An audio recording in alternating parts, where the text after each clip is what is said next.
নমস্কাৰ বন্ধু বান্ধৱীসকল, কি খবৰ? আশা কৰিছোঁ আপোনালোকৰ সকলোৰে ভাল। আজি যিহেতু গৰু বিহু মানে চ'তৰ আজি শেষ দিন আৰু বহাগ মাহৰ আৰম্ভণি, সেয়েহে আপোনালোকলৈ সৰু ভিডিঅ' এটা লৈ আহিলোঁ। যিহেতু ৰাতিপুৱা গৰু গা ধোৱা হ'ল বাৰু, আমাৰ গৰু এজনীয়ে, তেওঁক গা ধোৱা হ'ল, ৰাতিপুৱা যিখিনি নিয়ম আছিল কৰা হ'ল। এতিয়া দেউতাই পথাৰৰ পৰা আবেলি লৈ আহিলে, অহাৰ পাছত মায়ে ধুনীয়াকৈ চাকি বন্তিৰে আগবঢ়াইছে, ধুনুৱে ধুনীয়াকৈ বিচনীৰে বিচি পেলাই আগবঢ়াইছে। যিখিনি নিয়ম তাকো শিকোৱা হৈছে। মই অৱশ্যে কৰা নাই বাৰু, কাৰণ মোৰ গা ইমান ভাল নহয়, গা বেয়া আহি আছে মোৰ, অলপ মানে প্ৰব্লেম হৈ আছে, তো মই সেইকাৰণে আগবঢ়োৱা নাই বা একো ধৰণৰ মই নিয়ম নীতি কৰা নাই। চব এইবাৰ মায়ে কৰিছে। ধুনীয়াকৈ সি একদম তাক বিচিবলৈ কোৱা কাৰণে সি একদম বাটৰ পৰা একদম গোহালিলৈকে বিচি লৈ গৈ আছে। তাক কৈছোঁ, ধুনু তুমি আঁতৰি দিয়া, গাইজনী অকস্মাতে লাঠিয়াই দিব পাৰে বা লাগিব পাৰে। কৈছে নাই, একো নকৰে। সি চুমাও খাইছে, দেখিছেনে? সি বহুত ভাল পায়, জীৱ জন্তুখিনিৰ লগত লাগি পেলাই বহুত ভাল পায়। কুকুৰৰ লগতো বহুত লাগি থাকে, মেকুৰী হওক, ছাগলী হওক, যি হওক জীৱ জন্তু সি বহুত ভাল পায়, লাগি থাকে। যি হওক ভাল লাগে বাৰু, এনেকৈয়ে থাকক সদায়। আপোনালোকেও আশীৰ্বাদ কৰক তাকো, যাতে কোনোৱে একো অনিষ্ট নকৰে। মায়ে ধুনীয়াকৈ গোহালিত গৈ চাকি তাকি দি আজৰি হৈছে।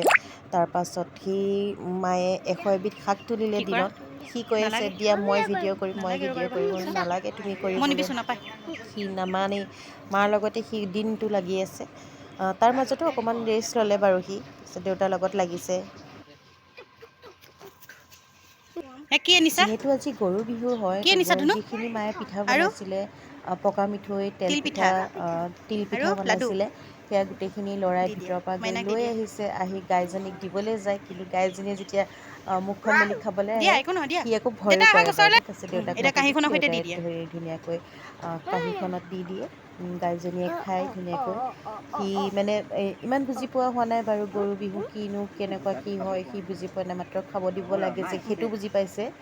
সেইটোৱে ভাল লাগিছে। তাৰপিছত মায়ে আনি কি থোৱা বিলাহী এইটো? 100 এবিধ শাকৰ লগত কণবিলাহীও মেৰৰ পৰা ছিঙি আনি ভাল থৈছিলে। পোৱা সি নে খাই? ধুনীয়াকৈ লৈ একদম খেলিবলৈ লৈছে, খায়ো দি ভাল দিয়া, পায়। ইয়াত দি দিয়া। অৱশ্যে 100 এবিধ শাক নাপালে বিচাৰি, 57 বিধহে পালে বোলে বিচাৰি পেলাই।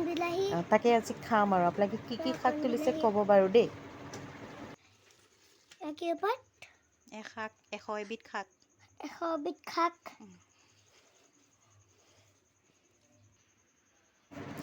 এডাল হৈছে দোল এডাল, মানে যিজন আমাৰ ঘৰৰ ওচৰৰ দাদা, ভৱেন দা বুলি কওঁ আমি, তেখেতে বাৰ্ষিক পূজা এটা কৰে ঘৰত। তেখেতে মানে আমাক দোল দিছিলে, বাৰ্ষিক দোল হয় এডাল বুলি কয়। দুমাহী দিনাখন তেখেতে পূজা কৰে, পূজা কৰি আমাক দোল দিছিলে। এয়া হ'ল আমাৰ ধুনুৰ নতুন কাপোৰ। ধুনু এইবোৰ হৈছে নতুন কাপোৰ। এই বছৰৰ বিহুৰ কাৰণে তাক আনি দি আছে হাফ পেণ্ট চাৰ্ট, যিহেতু গৰম দিন এতিয়া, সেইটো কাৰণে হাফ পেণ্ট চাৰ্ট আনি দিছোঁ। ইমানতে ভিডিঅ'টো আজিলৈ সামৰণি মাৰিছোঁ। ধন্যবাদ। জয় আই অসম।